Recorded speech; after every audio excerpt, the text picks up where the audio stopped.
It's infantile to think you owe society nothing. Only children owe nothing, but adults owe something. And the question is, what is it that we all owe our society? I think your book is profound and in a lot of different ways. I also think that our culture specifically doesn't really know what freedom is anymore, or doesn't really have a clear understanding what freedom is, because it seems like it's always shifting. It seems like one person's freedom is another person's prison, and one person's prison is like, it's what is going on right now? Well, I think modern Western societies can be quite self-indulgent. We have it pretty good. Our survival needs are basically provided by specialists. Mm-hmm. And meaning we're housed, we're fed, we're protected by specialists, and we don't have to do those tasks ourselves. So in some ways, I think many people in Western society are quite spoiled, and they've gotten this idea that being free means you can do anything you want and no one can tell you otherwise. And of course, anthropologically speaking, historically speaking, it's complete nonsense. Yeah. As I say in my book, it's infantile to think you owe society nothing. Only children owe nothing, but adults owe something. And the question is, what is it that we all owe our society? Well, I think that's the tricky part, because, given, and I'm interested to hear your thought on this, but given today's world climate, are we headed further away from freedom or closer towards freedom? Well, it depends where you live. I mean, if you live in what used to be called Burma, now Myanmar, you're definitely heading away from freedom. It's an oppressive totalitarian state. Ditto North Korea. I would say the same of Russia. If you live in a Western-style democracy, democracy is an extremely good safeguard of what we like to call freedom. And it's important to remember that freedom, historically speaking, the most important and immediate definition of freedom is that you live in a society that can protect itself from its enemies. Yeah. I mean, the most immediate, historically speaking, the last 10,000 years, the most devastating and immediate threat to your freedom is that an enemy will come in and kill and enslave you. And Western democracies are militarily tend to be extremely capable and good at defending themselves. Economically, they're powerhouses, right? Which is another form of freedom, is that you have economic power as an individual or as a society. And so the final definition of freedom is you live in a society where your rights are protected from centralized authority. I mean, without centralized authority, there's no protecting yourself from an enemy. So centralized authority is an essential part of freedom, but you don't want it so centralized and so powerful that it oppresses its own members, right? So democracy is actually quite good at finding that balance of excellent protection from outside enemies and really very good representation of individual rights within the society. Well, as freedoms, it comes down to, there's the protection side of things, as that tends to shape up. I don't know about you, but I see a cultural shift in some cases where there seems to be, one group of people who are all about protecting yourselves, all about making sure you've got the military capacity, all about making sure all that's solidified. Another group of believers might say that they would like to have less of that. What is that dance? How do we bridge the gap? Because it seems like neither one of them are necessarily both right. Like there seems like there's a happy medium in between them. Well, right. I mean, saying you want less defensive capability means you are probably in a society where you feel extremely safe, right? Yeah. Which means that's a win. That's a victory, right? That means that the military has done its job. It's created an environment that makes most, say, Americans, I live in New York City, most Americans feel so safe from an invasion by, I don't know, Russia, China, Korea, whatever. We don't really think in those terms. So we feel so safe that we think we don't actually really need the military. Well, one of the reasons we're safe is that the military is on standby in case it's ever needed. And personally, I'm not for some ballooning Pentagon budget. I mean, I think obviously we're scarce resources and we have to allocate them, wisely. Right. And if you have an overly inflated defense budget and underfunded educational programs, you're creating a different liability for society that can have negative effects generations from now. So, the resources have to be used wisely. Well, let's if you're okay with it, let's contrast a little bit our American-based culture. I guess we're technically on the West, right? Western side, and the Middle East, for example. I know you've had an amazing, distinguished career. You spent a lot of time in the Middle East.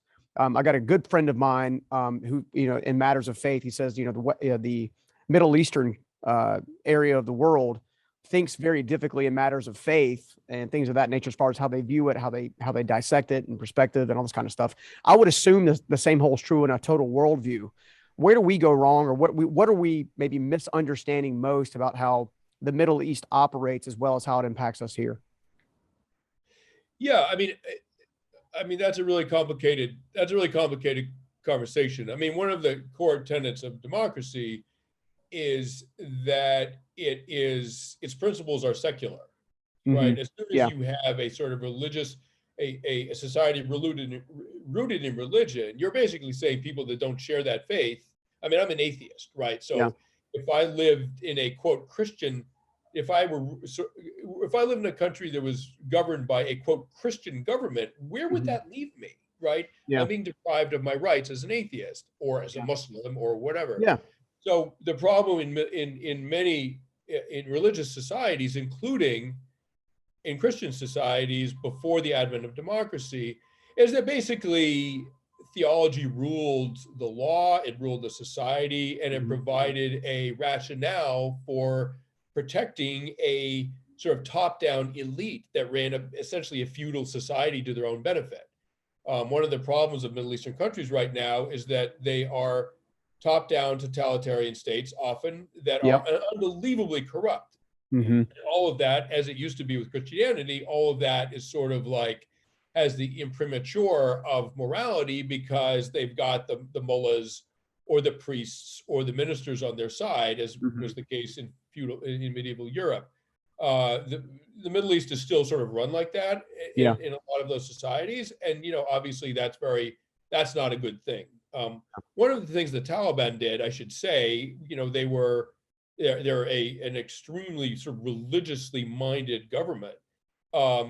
They promised to clean up corruption, and they did that in 1996, and they're vowing to do it again. I loathe the Taliban. I think they're a horrible, oppressive regime. But cleaning up corruption is good for the common man, the common person, and we should sort of acknowledge that. Yeah, no, that's good. I want to maybe hit on this for a second, because obviously I think we all want freedom. We all want to be able to live our lives, I would say, more or less how we please. It seems like the freedom infringement comes when I live my life somehow affects someone else's life negatively, kind of scenario.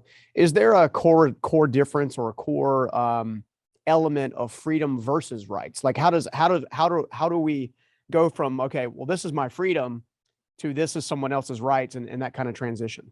Yeah, I mean, typically I would say the word freedom is best applied to a situation where you are not being dominated or killed or enslaved by an outside enemy, right? Yeah. When you're talking about your own society, you're really talking about your rights. And once you start saying once you start using the word freedom in a conversation about your own government, you're really considering that your own government to be your personal enemy. Well, that's the beginning of the end of a democracy. Like if we start talking about the government as literally an enemy, that is not a free society, right? That is a society that is going to break down into sort of almost kind of feudal ways, right? Where these sort of fiefdoms and sort of sort of regions of localized power, but you've lost centralized organization, which of course is the core of a successful economic system in a modern industrial state, right? So what I would say is, like, let's use the word rights when we talk about our rights as citizens within the United States, right? Yeah. We do not have the right to drive on the left-hand side of the road in the United States because we will kill people. Yeah. Right. Yeah. We are not free in that sense. We don't have the right to do that. During the rise of fascism in the 1930s and the 1940s, with particularly the Nazis, there was a military draft because our government decided. My dad grew up in Europe. He was a refugee from 2 wars, from Spain and then from France. That's how we wound up in America. Our government rightfully decided that fascism was a threat to human dignity and to human freedom and had to be defeated. And to do that, we needed a military draft to have enough manpower to storm the beaches of Normandy and defeat the Germans, right? Yeah. So we live in a free society. We are fully protected by our rights, but the government does have the right. We give the government the right to make large-scale decisions for all of us that protect the common good. So the question today is, all right, we as a country, we were willing to accept a military draft to defeat fascism. Today, are we willing to accept the mandate that you should wear a mask when you're indoors with other people because of the threat of a pandemic?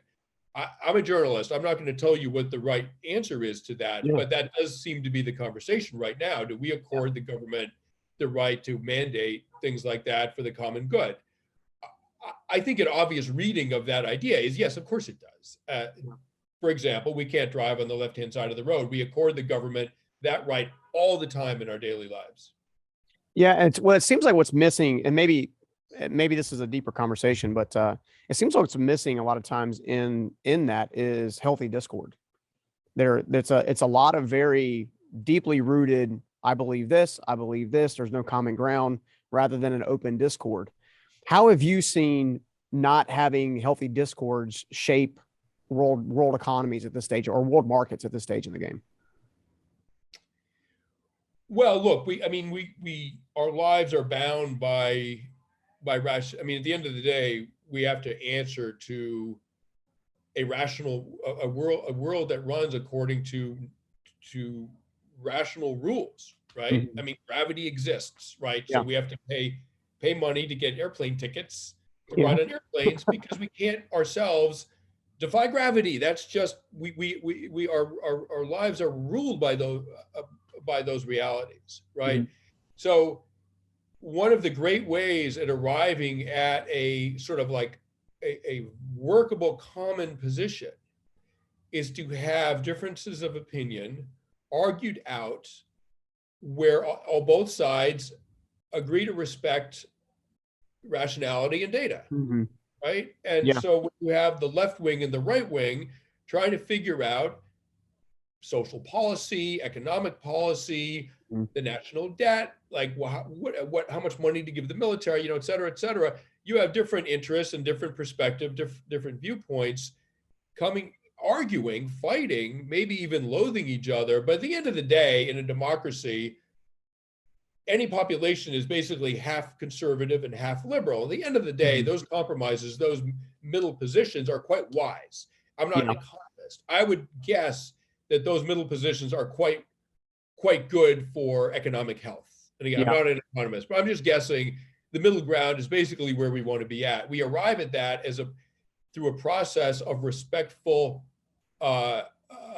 disagreement. That's how we sort of arrive at that middle place.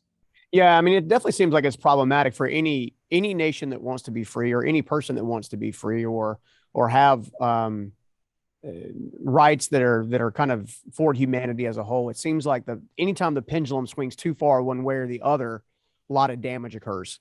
It seems like that. Let me ask you this. Freedom is such a profound book. What made you decide to write this book right now, this time, when with everything else that you've had going on in your life? Well, I'd written a book called Tribe about how community works, right? And and the consequences if you don't have community, which many affluent modern societies, because people don't need each other to survive, the communitarianism is sort of a weaker force, and there's a subsequent decline in mental health in those populations, which is sort of ironic. Like the more affluent the country, the poorer the mental health tends to be, right? Suicide, depression, that kind of thing. So I was thinking about, okay, people are willing to die to defend their group, their community, their family, right? Is there anything else people are often willing to die for? And the immediate answer was, yes, freedom. It's this other thing that people risk their lives for. Why? Why is that? How does it work? How do humans maintain their freedom, their autonomy? And I decided to look at this sort of interesting question, that humans are the only species where the smaller individual or the smaller group can actually defeat a larger adversary. And the rest of the animal kingdom, the biggest grizzly bear, the biggest elk, the largest coalition, usually male coalition, defeats the smaller one, right? not in humans. And there are examples abound through history. For example, the Montenegrins in the early 1600s, there's this wild mountain people, right?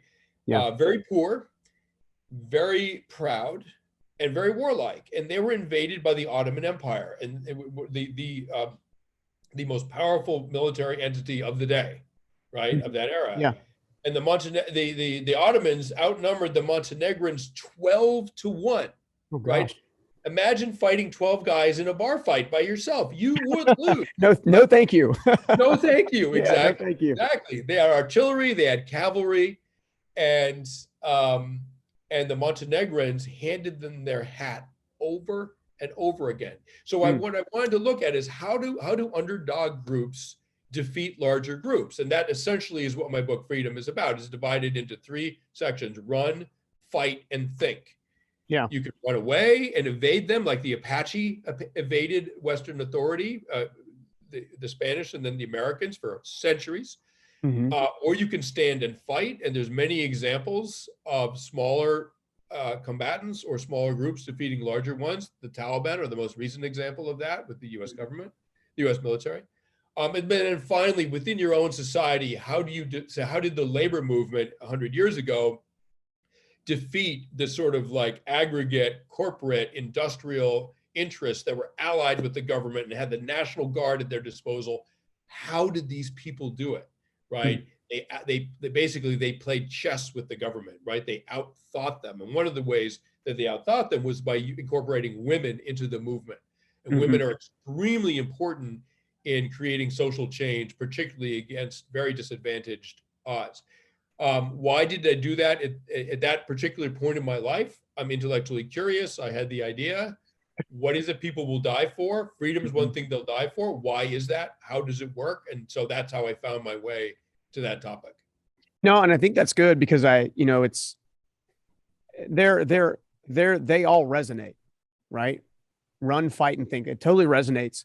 Did you see a commonality in your research and preparing and whatnot of which of those had the greatest level of performance in terms of a developing democracy or in terms of developing into the next level? Is there a certain, a tribe, the Run tribe, for example, that, there was a lot of success with that one, or, what did you discover?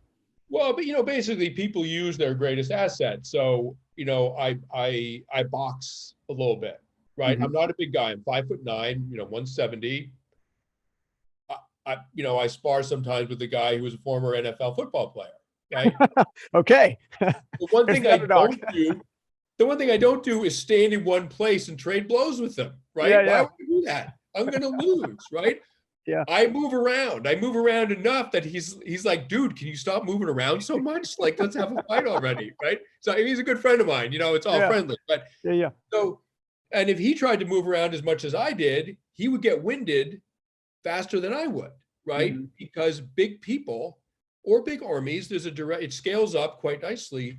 Big people, big fighters just burn through more oxygen because their muscles are bigger and heavier and need more stuff to run, right? Yeah.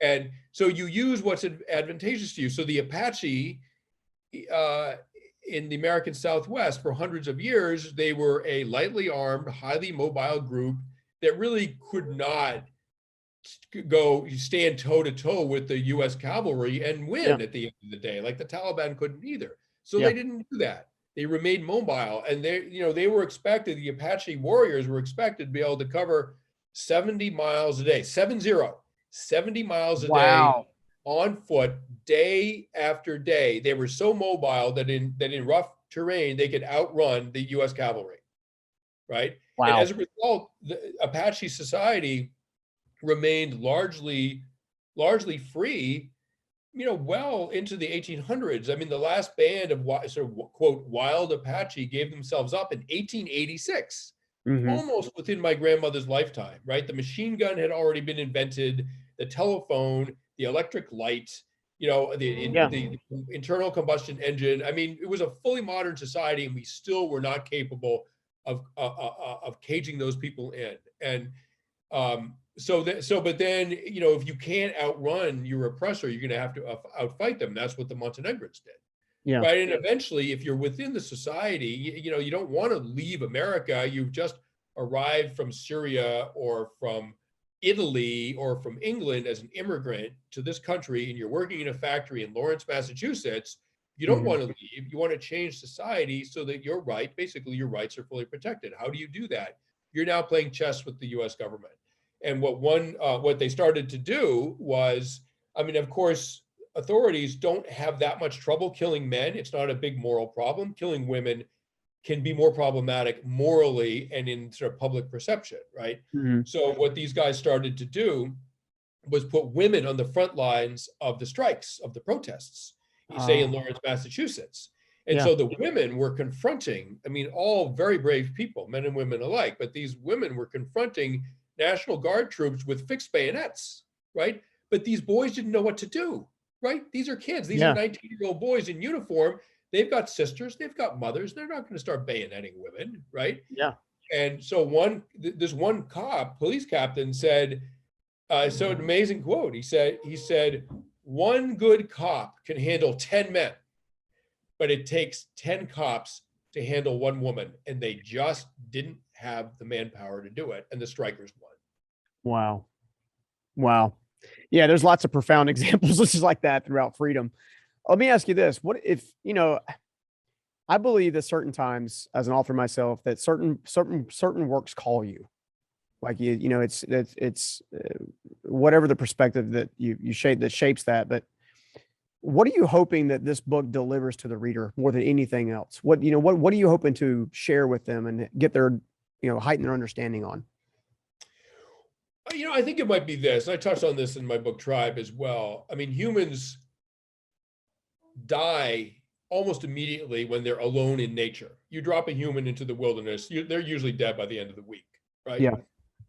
We survive and we thrive because we're a social species and we live in groups. And what that means is that groups can have autonomy from other groups, right?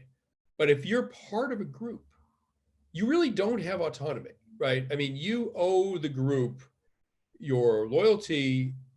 You have to abide by the group norms. And if you're not willing to, you can leave. Yeah. Right. That's just part of the deal of being human. So I looked at this amazing example of the Pennsylvania frontier. My ancestors on my mother's side settled in the Pennsylvania frontier. They endured an Indian attack, an Indian raid on their homestead, and the two teenage boys were killed. The mother managed to escape into the cornfield with an infant and a 4-year-old.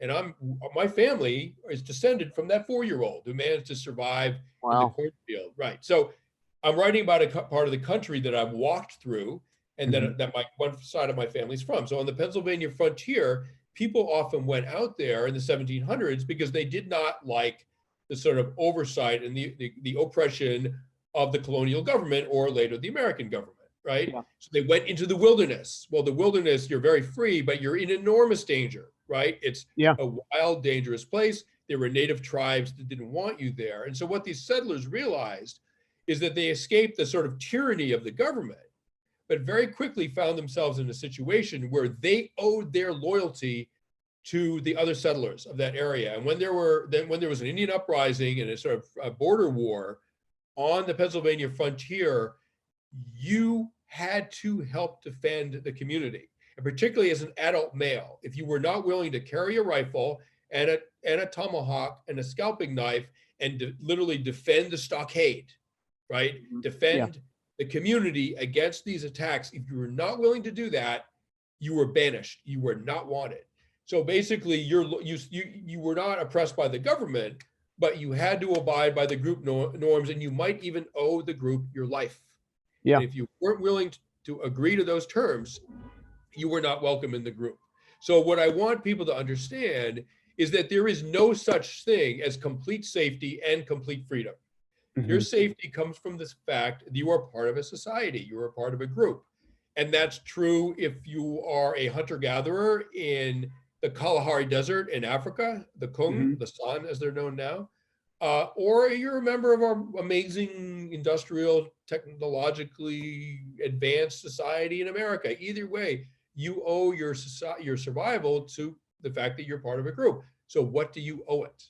And that's the great question in our society. What do we owe society?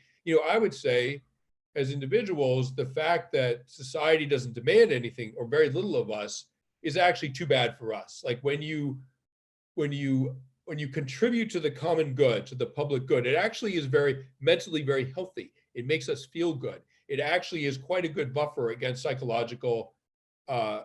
many people's psychological struggles. I found that during the Blitz in London, when the whole society had to come together to survive and nightly aerial bombardments for 6 months that killed 30,000 civilians, when the society had to come together to face that, mental health improved. It improved during the Blitz. Admissions to psych wards went down during the Blitz. Well, I would say in modern America, one of the pities is that we actually don't give more to to the common good. I wish we had to do that. Yeah. No, that's an important distinction. It's interesting. I was just having a flashback to 9/11. I was I was sitting on a couch because I just happened to be sick that day and was watching the news and watched the planes fly into the World Trade Centers. And as painful as that event was for all of us to go through as a country, the one thing that I noticed within about 3 weeks of that was this resurgence of community amongst all of us, all Americans, regardless of how far left or how far right we were swinging or whatever. It was like we all felt attacked or we all felt somehow violated and stuff like that. And as a result, we were willing to join arms and then, attack what we thought like it was a greater evil. Since then, it seems like there's an element of, this has obviously been 20 plus years ago now, but it seems like there's this element of trying to battle back a certain level of entitlement, a certain level of like, I don't need to contribute, but I get to get all the benefits of not contributing, if that makes any sense. Can you speak to that for a second? Well, I think, it's what we touched on it earlier in the conversation. I think that speaks to the sort of privilege that we assume in a modern wealthy society. And, listen, there's plenty of people in America who are not wealthy. I mean, wealthy by global standards. We're a very wealthy nation that includes some very poor people. And that's a damn shame, I think. But we're a very wealthy society. And we get used to the idea that that we don't owe anything, right? Now, if you were part of a hunter-gatherer community, it's very clear what you owe the group, right? The group doesn't survive without everyone contributing to it, whether that means that you're great at making pottery or baskets or starting a fire or make your bows and arrows or hunting or whatever it may be. Like, the group clearly needs your skills. And if you're not willing to contribute to the group's not going to feed you, right? Right. That's just obvious. Well, in this society, we have so much surplus, and we all feel so replaceable, right? That it's easy to think that there's no contract between you as an individual and the society. A, that's nonsense. B, it's a pity because you are losing out. The government, the country is going to be fine without you. But when you don't contribute to this amazing society that you're lucky to be part of, you are losing the incredible feeling of being part of something greater, right? And I don't know how to tell you to do that. I don't mean you personally. I mean all of us. I don't know how to tell all of us to do that. I'm just saying there's a huge amount of data from psych studies, psychological studies, that when you contribute to the group good, to the public good, your sense of well-being, your sense of living a meaningful life goes up, and you are actually buffered from the risk of depression and suicidal thoughts. Yeah, I mean, coming from homelessness myself to where I'm at today, I can honestly say that one of my greatest tools that I use to get where I'm at today, that turned into compassion and empathy over time, was the simple fact of when I started making a contribution around me, where I was at just now, coming out of very difficult circumstances, I just started to contribute, helping a friend move, or these small little things that add value to people. And I also find that in that same case, that so much of my feeling of freedom is directly tied to my feeling of unity or community. Right. Anthropologically, historically, you're absolutely right. We are free because we are part of a society that respects our individual rights and also is capable of defending itself Yeah. and feeding itself and surviving. And the amazing thing about democracy, and of course it's not perfect, and it has huge blind spots. When they wrote the Constitution, which is an extraordinary document, right? Yeah. But when they wrote the Constitution, they forgot Black people, right? Yeah. They just didn't think of them, right? Yeah. Unforgivable oversight. It eventually got rectified. I mean, it's a work in progress. But what I would say is that the great thing about democracy is that if you feel your rights are being infringed, you have recourse. You have the courts, and you have the polling booth. And if those things do not go your way, sometimes people are forced to demonstrate in the street. Yeah. As the mill workers did 100 years ago to protest absolutely appalling working conditions and just laughably low pay. I mean, these factories were so poorly run that they were experiencing one death a day among the workers, a death a day, and no one cared, right? So, and likewise, there've been protests throughout American history, and some I agree with, some I don't. But the fact that can happen usually fairly peacefully, with a minimal loss of life, and that the authorities don't open up with machine guns on the crowd as they did in Uzbekistan in 2004, I think it was, and in Egypt and Algeria and et cetera. I mean, there's a lot in Argentina in the 1970s, 1980s. Like, an unfree society uses deadly force against people who are protesting peacefully. That's how you tell an unfree society. Yeah. Well, I mean, I guess from me to you, thank you for taking the time to write freedom, because I think it's a great tool right now to open up a healthy discord and dialogue.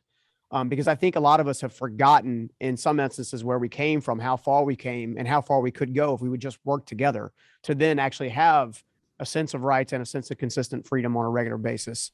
So thank you from me to you for taking the time to write the book. Everybody should go pick it up. Go pick up Freedom right now. I know it's wherever books are sold for sure. Where can everybody else find out more about you? My website is sebastianjunger.com.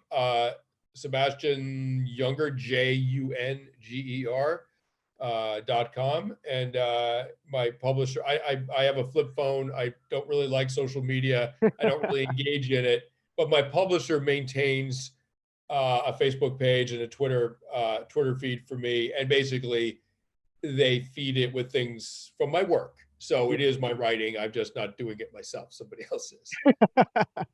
Well, and if people aren't familiar with which I'm pretty sure most of them are, but if they're not familiar, once they read your work and see your work, they'll keep diving in for sure. No doubt about it. Thank you so much. I really enjoyed the conversation. Myself, I did too as well. And you can welcome back on the show anytime, my friend.